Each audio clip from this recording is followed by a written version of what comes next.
percuma bagi Pakistan sekarang ini.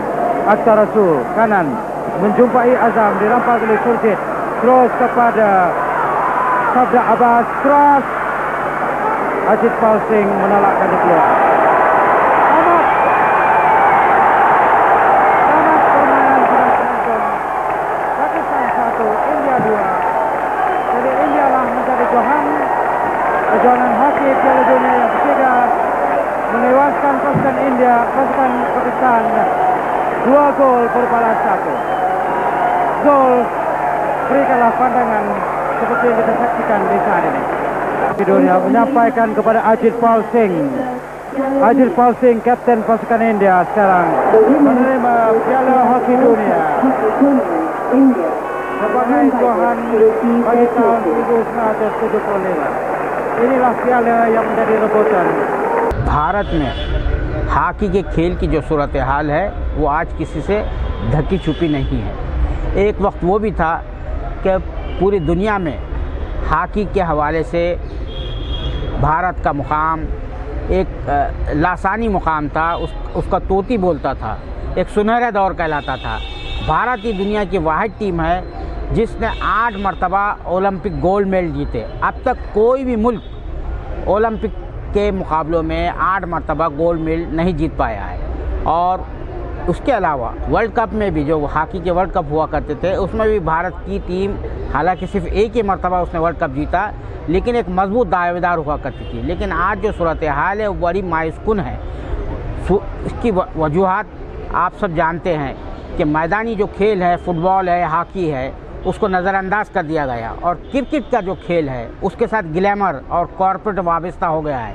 तो लोग यानी जो आवाम है, बच्चे हैं, नौजवान हैं, उनकी सारी दिलचस्पियाँ क्रिकेट में ज़्यादा होती है, उन्हें हॉकी के बारे में कुछ मालूम नहीं है।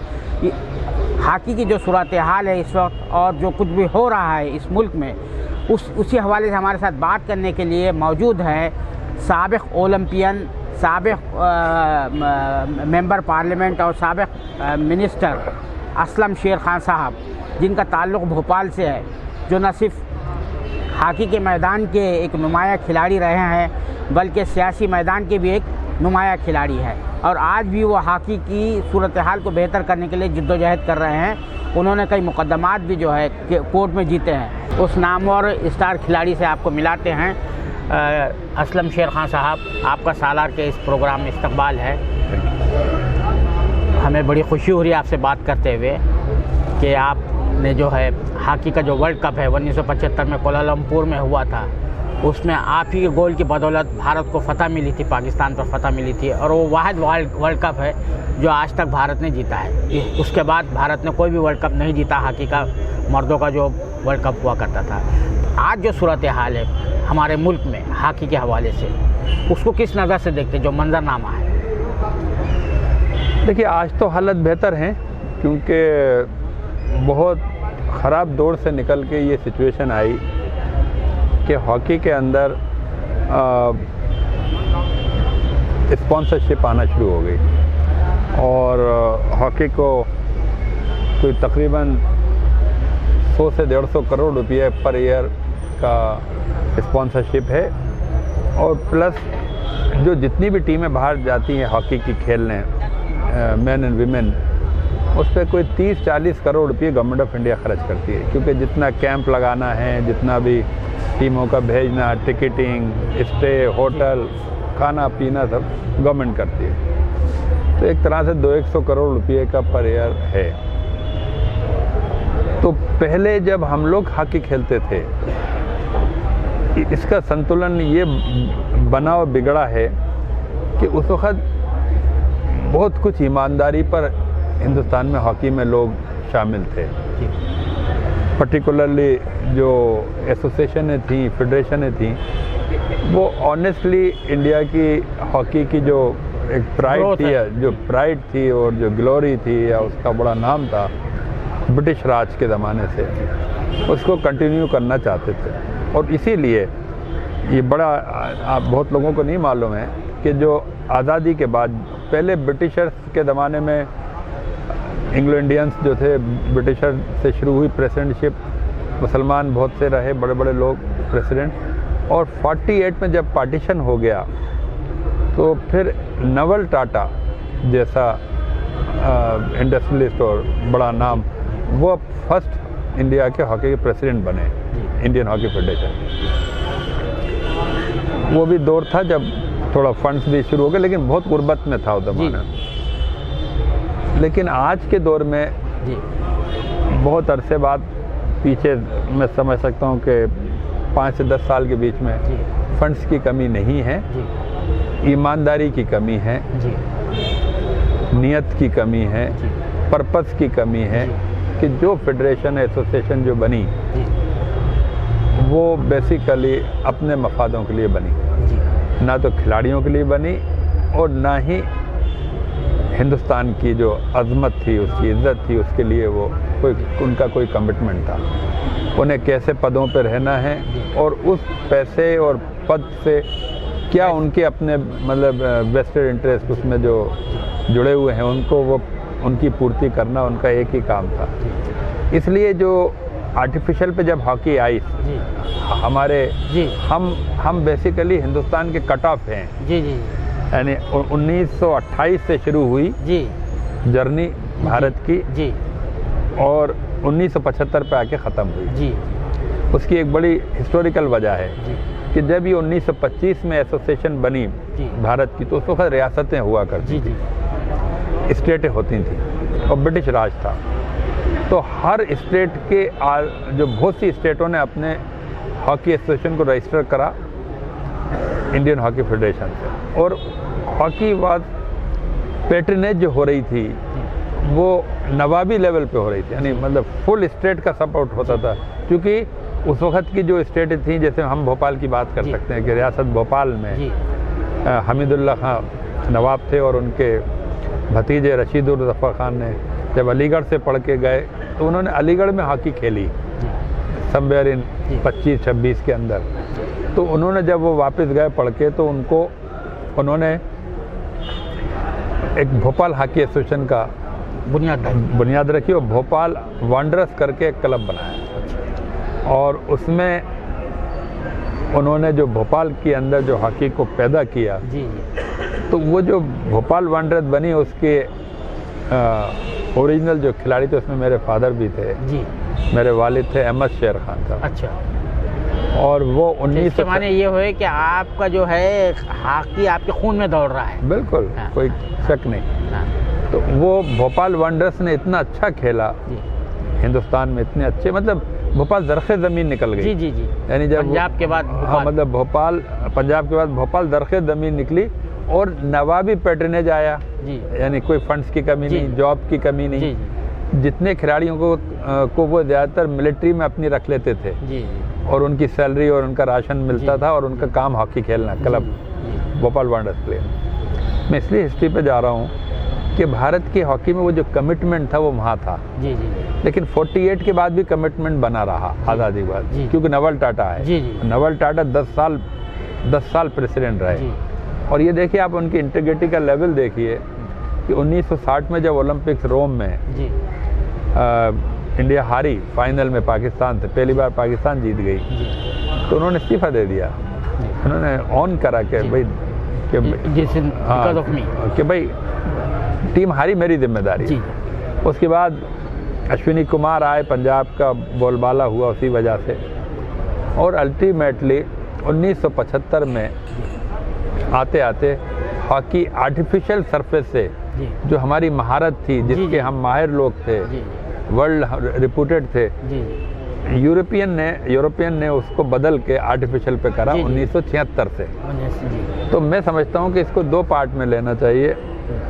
जो नेचुरल ग्रास पे खेली जाती जो 1925 से लेके 1975 तक ये एक एरा था जो घास पे खेली जाती थी मैदानों में, और ये पॉपुलर इसलिए हुई कि मैदानों में खेली जाती थी, तो बच्चे गांव खेड़ों में भी खेल लेते थे, मोहल्ले गलियों में भी, सड़कों पे भी खेल लेते थे। अब आर्टिफिशियल पे तो गलियों में नहीं खेल सकते।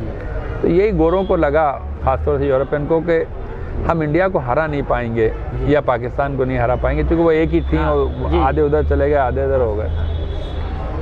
तो ये जो खेल का जो नोयत बदली, ये अब जाके वो स्टेज आई है कि जब इंडिया के बच्चे, सोचिए आपके 75 के बाद जी। कितना समय हो गया, 40-50 साल जी, बाद। ये 80 को आखिरी मान लो, 80 का मेडल जीता हाँ, था ओलंपिक में। ओलंपिक में, मॉस्को ओलंपिक। हाँ, तो 43 साल बाद पहली बार इंडिया ने टोक्यो में ब्रॉन्ज मेडल तक पहुंची टीम। तो इसका मतलब है कि टीम इम्प्रूव कर रही है। हाँ, मतलब लड़कों को वहाँ तक तो आ गए हैं जी। लेकिन वो जो बेईमानी जो है सिस्टम में जी।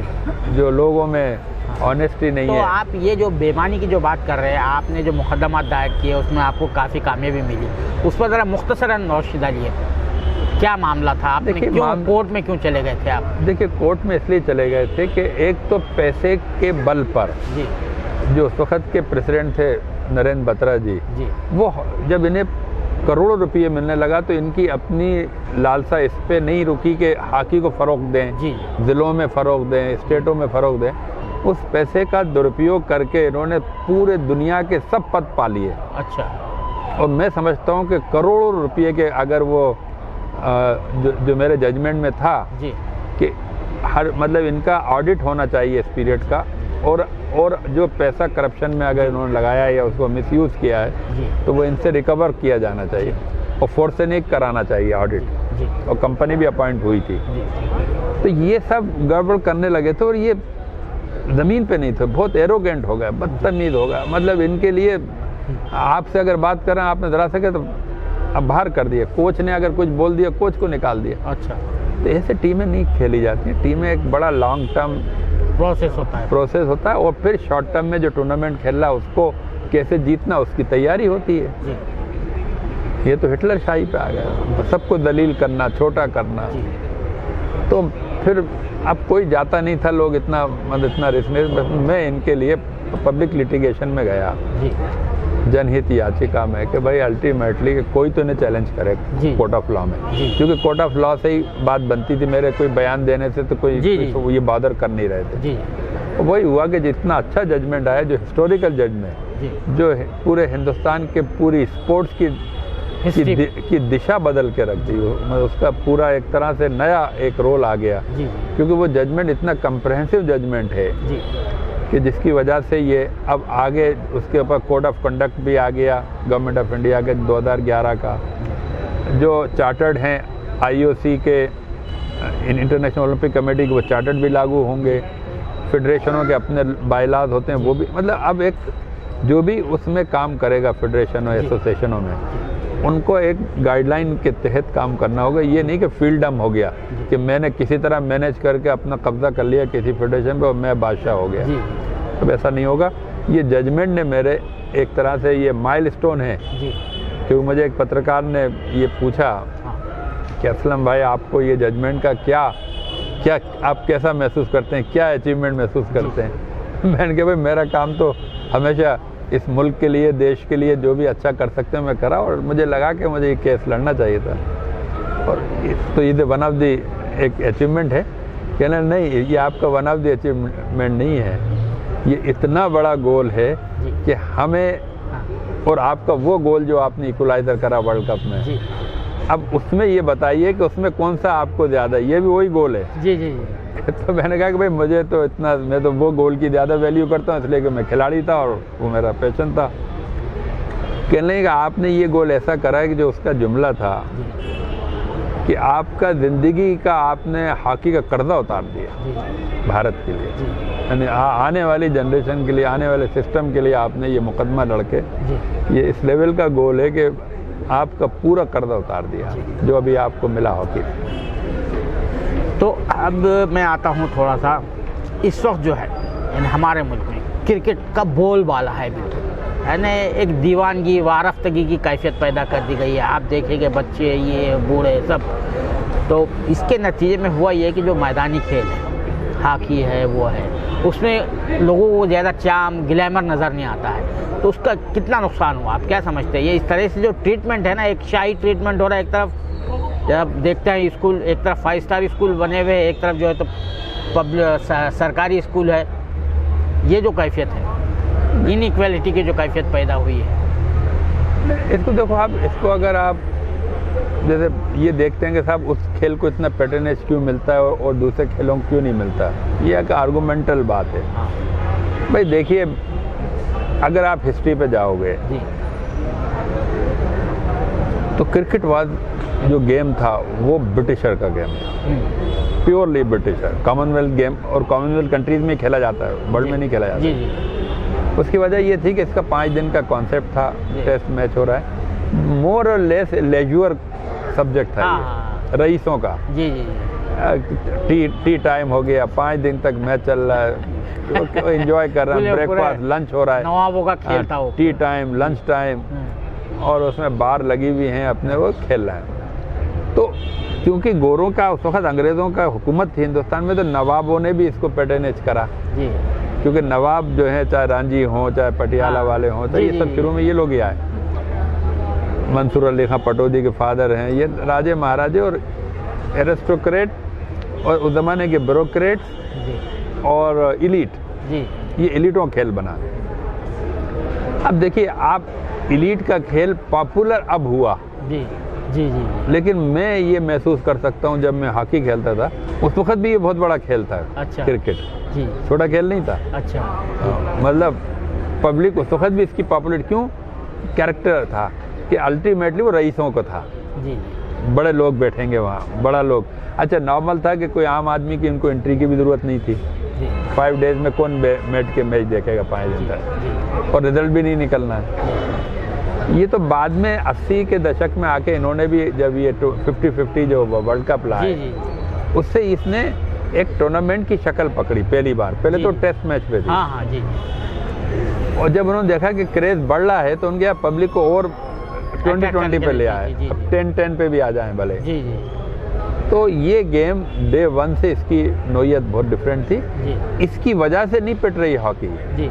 हाँ। जैसे आप लोगों को ये लगता है कि क्रिकेट इसकी वजह, फुटबॉल इसकी वजह से नहीं पिट रही, हाँ। या और खेल इसकी वजह से नहीं पिट रहे। जो एडमिनिस्ट्रेटिवली इसमें इन्वॉल्व हैं वो बहुत छोटी सोचों के लोग थे। अच्छा। ये आप समझ रहे, मतलब ना तो वो अपने से बड़े पे ले जाना चाहते थे, अगर वो बड़े पे ले जाए तो यार हम ही बाहर हो जाएंगे। उसी पे से मुझे एक वाकया याद आ रहा है। हाँ। धनराज पिल्ले जो है, हाँ। हिंदुस्तान के कैप्टन थे, वो एक मैच टाइटल जीत कर आए थे, एशिया कप जीत कर आए थे। यहीं एक प्रेस क्लब में प्रेस कॉन्फ्रेंस कर रहे थे, तो किसी जर्नलिस्ट ने पूछ लिया, बाजू बैठा हुआ था, कि धनराज पिल्ले कौन है। तो जाहिर बात है तो उनको गुस्सा आ गया, वहीं वो बरहम होकर जो है तो कहने लगे कि आप तो सचिन तेंदुलकर को पहचानते हैं, और भारत का जो कैप्टन है, हॉकी का कैप्टन, टाइटल जीत कर आ रहा है, उसको नहीं जानते, जर्नलिस्ट नहीं जानते, तो आम आवाम क्या जानेगी। तो ये जो कैफियत है, देखिए उसकी वजह भी है ना कि टीवी देखने में, क्रिकेट टीवी पे देखने में मज़ा आता है जी, क्योंकि बॉल टू बॉल देख रहे हैं जी, चेहरा बहुत ज़्यादा दिखा रहे हैं, हाँ, ज़्यादा पब्लिसिटी, मतलब एक विजुअली बहुत जी, वाज़ेह होता है क्रिकेटर। जी, हॉकी 70 मिनट का गेम है, जी, अगर वो कवरेज भी हो रहा है तो कौन उस पर्टिकुलर चैनल पे कौन जाएगा, जी, और देखने वाले ही जाते हैं। जी, तो धनराज पिल्ले का अपना गुस्सा ठीक था क्योंकि वो उसके जहन में था कि अब हम जीते हैं तो हमारी भी वैल्यू होना चाहिए, लेकिन ये वैल्यू कहाँ है? जी, वैल्यू है भारत में। जी, आज भी हिंदुस्तान के अगर आप डीएनए में जाएं, डीएनए में जी, हिंदुस्तान के आम आदमी से बात करें जी, तो उसकी दिल की बात है कि इंडिया को हॉकी में जीतना चाहिए, जी, क्योंकि वो हार के शर्मिंदा होते हैं, इतने बड़े शर्मिंदा हो गए कि वो अपने मुंह से हॉकी का जिक्र नहीं करना चाहते, और वो लोग जानते भी नहीं, कॉमन मैन है, कि ये कहाँ बर्बाद हो रही है, क्यों ये ऊपर नहीं आ रही, कहाँ कमियां हैं, चुप हैं। लेकिन अगर भारत वर्ल्ड कप जीते जी, और वर्ल्ड कप जीतने की आशा को और मजबूत बना दे कि फिर जीतेगी, जी, आप यकीन मानना हज़ारों की जनता में पब्लिक क्रिकेट से ज़्यादा हॉकी पे आ जाएगी, क्योंकि वो कॉमन मैन का गेम है। जी, जी, मैंने पहले आपको देखिए मतलब डीएनए में क्यों कहा कि हाँ भाई हमारे दर्शक जो हैं वो 4 आने में आके और 70 मिनट में मैच देखना है। जी, जी, ऑटो खड़ा कर दिया, तांगा खड़ा कर दिया, पैदल चल रहा है, दुकान है, तो यार 1 घंटे जाके अपना फेवरेट टीम खेल रही है, यहाँ पर दिल्ली में मैच हो रहा है, जी, तो स्टेडियम फुल होता है। जी, जी, बम्बई में स्टेडियम फुल, कलकत्ता में स्टेडियम फुल, मद्रास में स्टेडियम फुल, बिकॉज एक तो 70 मिनट का गेम था, रिजल्ट ओरिएंटेड गेम होते हैं हॉकी, फैसला ही होना है, प्लस कॉमन मैन का गेम, और उसकी जो इथॉस थी वो आम आदमी की थी, और प्लेयर भी अगर आप हिस्ट्री उठा के देखें तो सब कॉमनर, गरीबों के बच्चों ने बड़ा नाम किया। तो अगर हॉकी जीतने की तरफ आ जाए जी, तो आप, मैं गारंटी से कह रहा हूँ कि ये क्रिकेट को ढप देगी। जैसे फुटबॉल, लैटिन अमेरिका के अंदर क्रिकेट नहीं चल पाएगी, जो कॉमनर बच्चे वहाँ के जो बीचों पर मैदानों में फुटबॉल नंगे पैर खेलते रहते हैं, उन्हीं में से मैराडोना बन जाते हैं। इसी तरह यहाँ भी यही होता था, सड़की गलियों में, छोटे छोटे मोहल्लों में, गांव खेड़ों में 10-12 बच्चे हॉकी स्टिक, ये दरख्त तोड़ लिए तिरछे वाली, हम खुद खेलते थे, खेला खपोटे, हम लोग खपोटा बोलते हैं भोपाल में, लकड़ी का ऐसा तिरछी रखते, खरीद तो सकते नहीं, सुतली की कोई बालें वाले बना लिए, काक वाक गोल गाना, उसी से खेल रहे हैं और उसी में बड़े अच्छे बच्चे पैदा हो रहे हैं। तो वो कॉमन मैन गेम था। अब वो चला गया आर्टिफिशियल पे।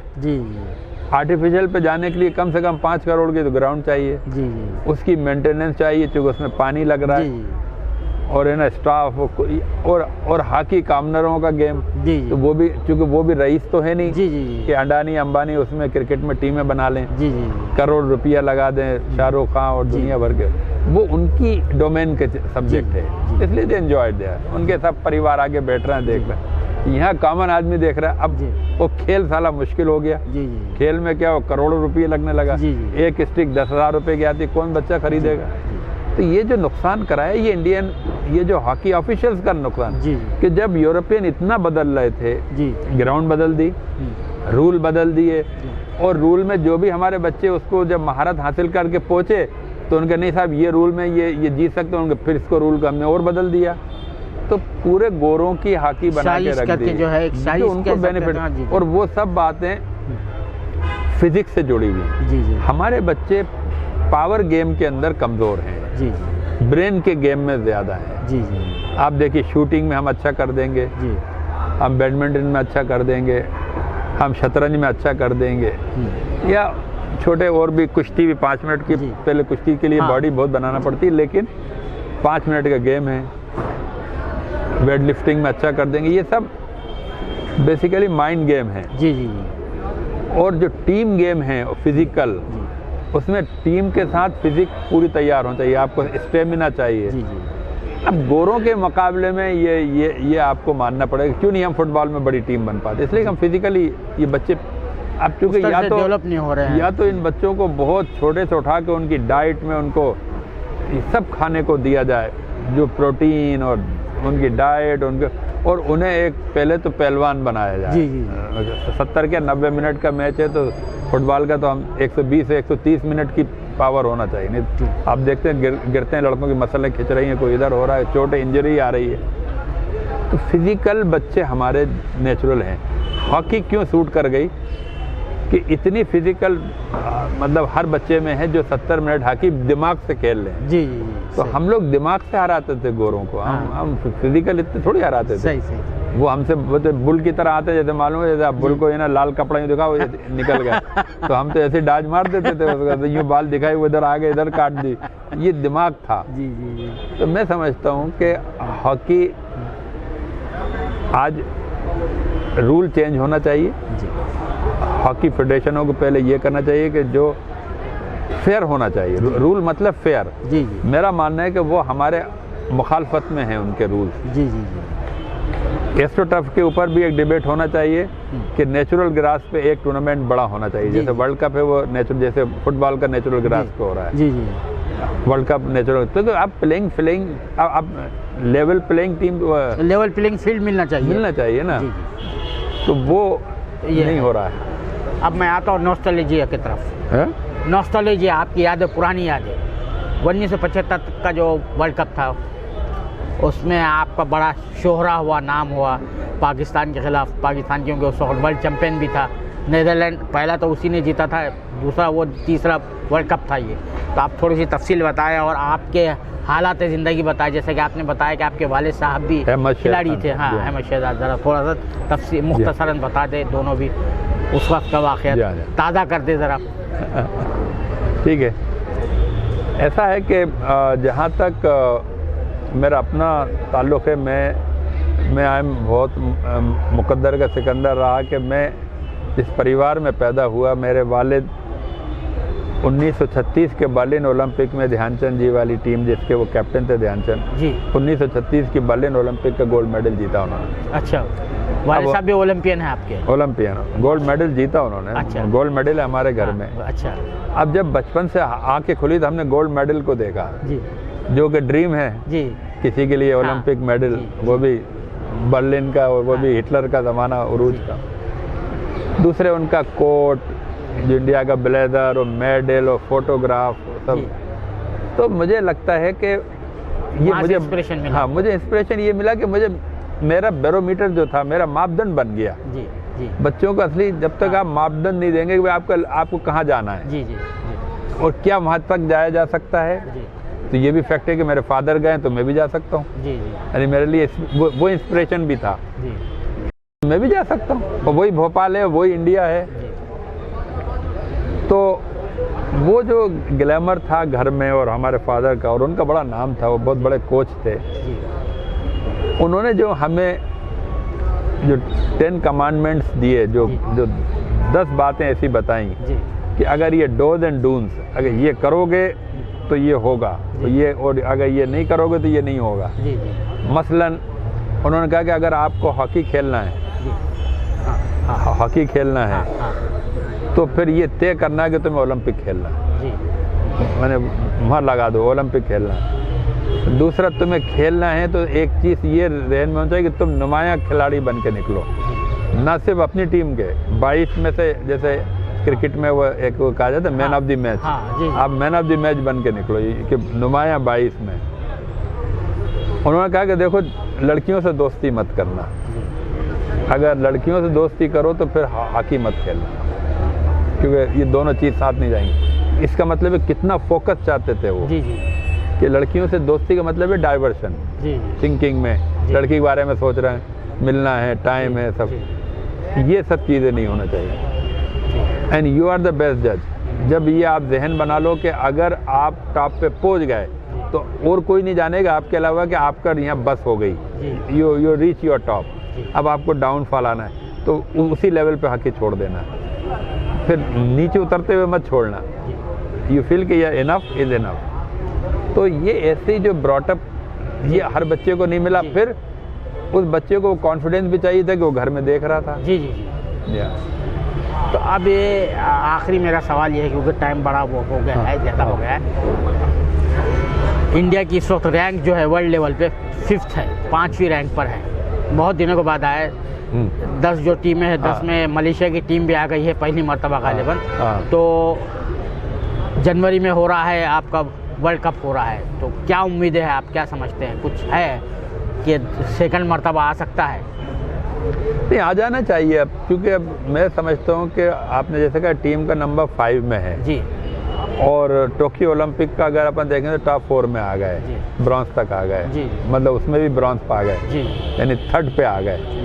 तो नंबर 1 नंबर 2 आ सकते हैं, फाइनल में आना चाहिए, मेरा ऐसा मानना है। बहुत शुक्रिया साला से बात करने के लिए। ये थे जनाब असलम शेर खान साहब, जिनके वालिद साहब भी 1936 के गोल्ड मेडलिस्ट हैं, और उनके वालिद साहब से ही उनको इंस्पिरेशन मिला कि हॉकी खेलने का, और उसी का नतीजा है कि उन्होंने जो है एक अपना नुमाया मुकाम हासिल किया हॉकी के मैदान में, ना सिर्फ हॉकी के मैदान में बल्कि सियासत के मैदान में। और उनका ये भी कहना है कि ये जो यूरोपीय अक़वाम है, उन्होंने हॉकी में अपना गलबा हासिल करने के लिए हॉकी के रूल तब्दील किए।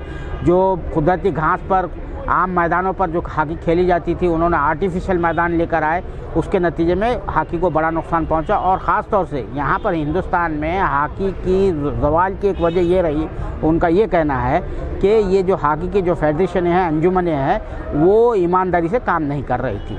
कैमरामैन जीशान राही के साथ मैं अब्दुल बारी मसूद, नई दिल्ली।